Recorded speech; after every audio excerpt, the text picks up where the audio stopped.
I think it's pretty amazing that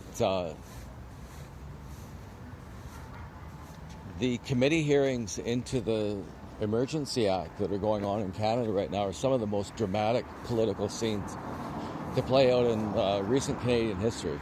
Really, it's superb. It is absolutely superb what's happening in the committee hearings. And that's why you're not hearing about it, obviously.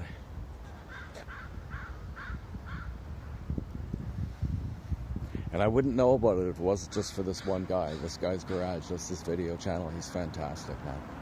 Definitely. He stays out of the way and just he lets the scene play out for itself.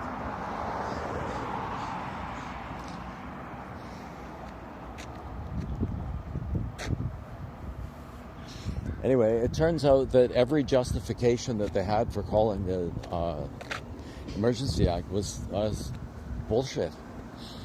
They said that there was terrorism funding, bullshit. They said that there was money laundering, bullshit. They argued that there was a whole bunch of foreign money coming in, bullshit, right? Just bullshit.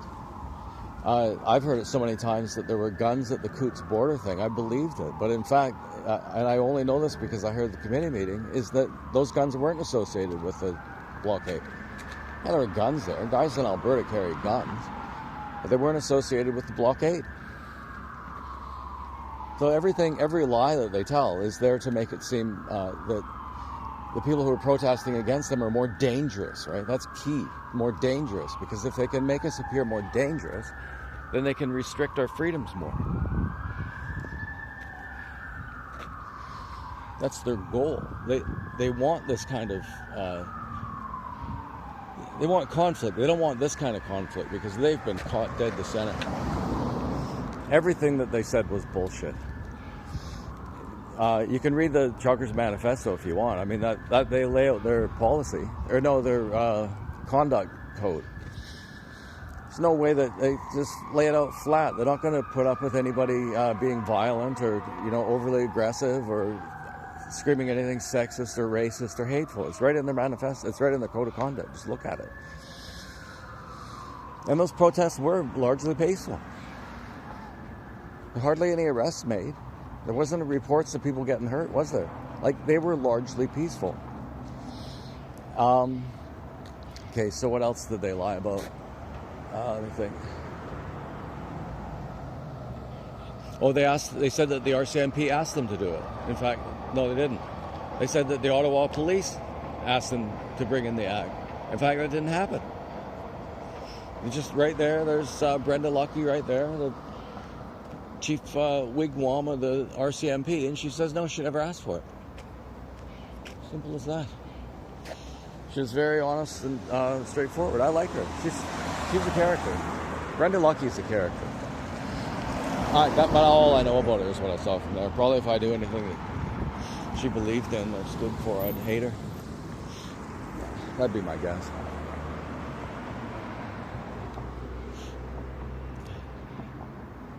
I really do take exception with my political opponents. Yeah, so there was no guns. They said that we started a fire at an apartment and locked the people inside.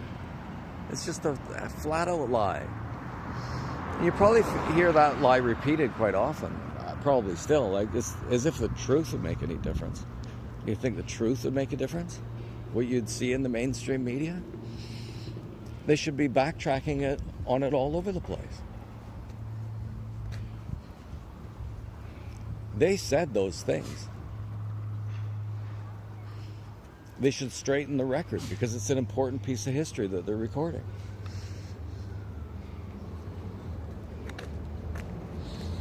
They said that we were Nazis and stuff like that. Oh my God, man. Oh, they said one of the most ridiculous ones was they said that they had to bring in the Emergency Act, and I swear to God they said this. Some woman asked David Mendocino whether it was necessary to stop people from urinating and defecating on the War Memorial in Ottawa. It's a really important one there. Yeah. My guys were there urinating on probably the most significant war memorial in Canada. Yeah, we would do that because those men who died there, they were fighting Nazis. And we're fighting Nazis. So, because we both want to rid the world of tyranny, that would make us want to piss on their grave. Yeah, like that makes sense. And the thing is, there's tons of video on that one. That is just such flat out bullshit. In fact, there was a little bit of commotion at the beginning. And when my guys realized it was happening, they formed a kind of a perimeter around it and kept it safe and, shoveled the snow off and all that. They did that for everywhere they were. Took care of their garbage, shoveled the snow. Talked to people from Ontario once in a while. Last time I asked them if they felt like it was dangerous, and they said, what? It wasn't dangerous. It didn't feel dangerous. It's exciting. Too bad about the horns, obviously, but, nothing's perfect, I guess. I wonder where these things are going.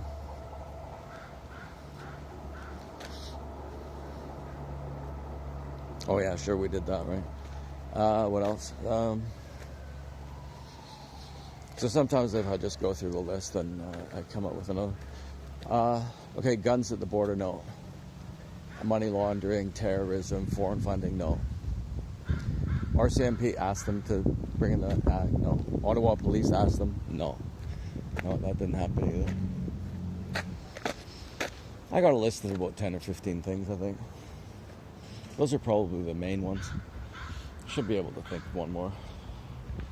I wasn't making myself nervous doing this, putting pressure on myself. I wouldn't be able to do another one.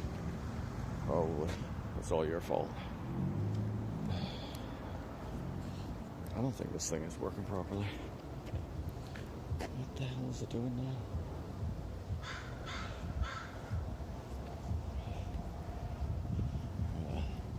I kind of like it. They said that there was a whole bunch of economic damage due to the closed borders. Well, in fact, actually, trade increased during that period. Not as much as it would have if that border had been open. But there was no major threat to the Canadian economy because of those closed borders. I find that hard to believe, but it actually appears to be true. Came out in committee. There wasn't a threat. Not a bit. The problem is with me is that with this trucker convoy stuff, there's some aspects of it that I just hated from the beginning, and closing the borders was one of them.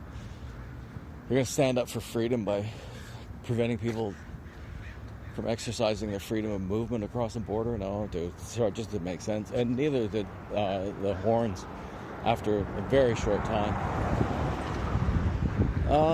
What else was pissed me off?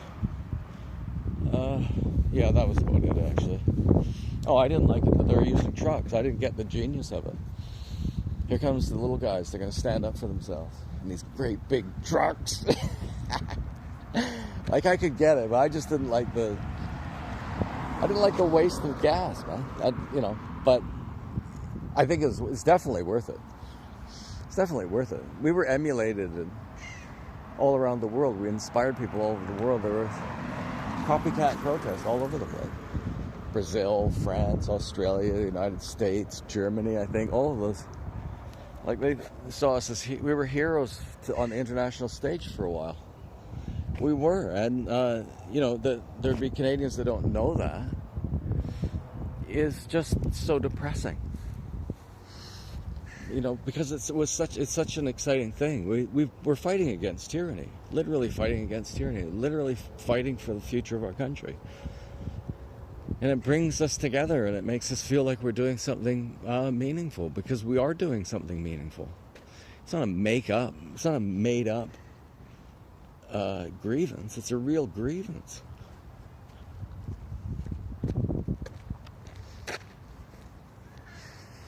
So what have we got? The RCMP asked for it. Economic threat doesn't appear to have been there. Terrorism, all that, no. Yeah, they needed it to protect the war memorial, no. And I don't think that the provinces were consulted properly. I don't think anybody was consulted properly. They just rushed it in, didn't they? And the grossest thing about it, and there's just so many things that are gross about it, but that if Trudeau had acted like a leader and come out and just said at least, okay, you guys, I'm listening to you, I understand your concerns, instead of, and I remember it wasn't that long ago, all the big thing was, we have to listen to people, right? We gotta make sure we listen to everybody. But boy, they don't want to listen to us, do they? And we've got some educated backers.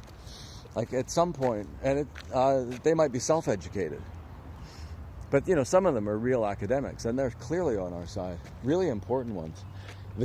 One of the guys who wrote the Emergency Act, is very clear about it, and I can't find that video of him anywhere. There's a guy that was involved in writing the Emergencies Act, and he is astounded by how it was used on this occasion, and he says it's not even close, okay?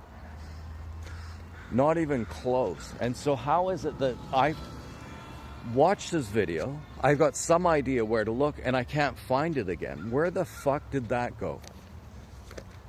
Where in actual fuck did that go? One of the guys who wrote the Emergency Act is not pleased with the way that it was implemented. How is that not news? How is that not news indeed? What's happening in the committee hearings and what's happening in this discussion about unjustified use of the Emergencies Act?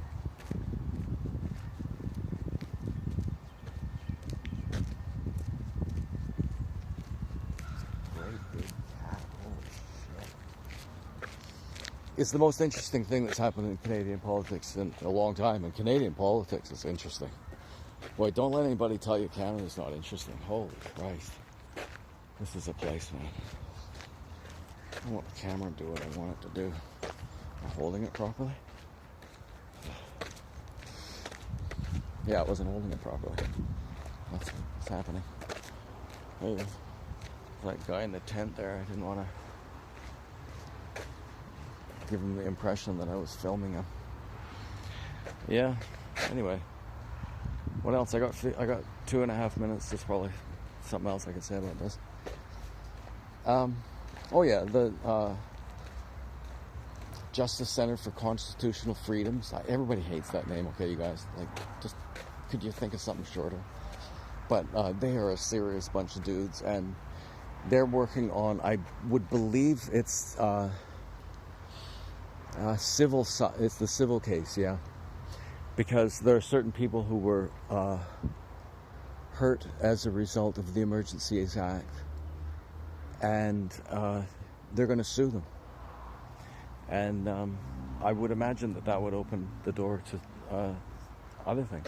So the thing is that they should be facing criminal charges. That's what we should be looking at. What's the criminal thing?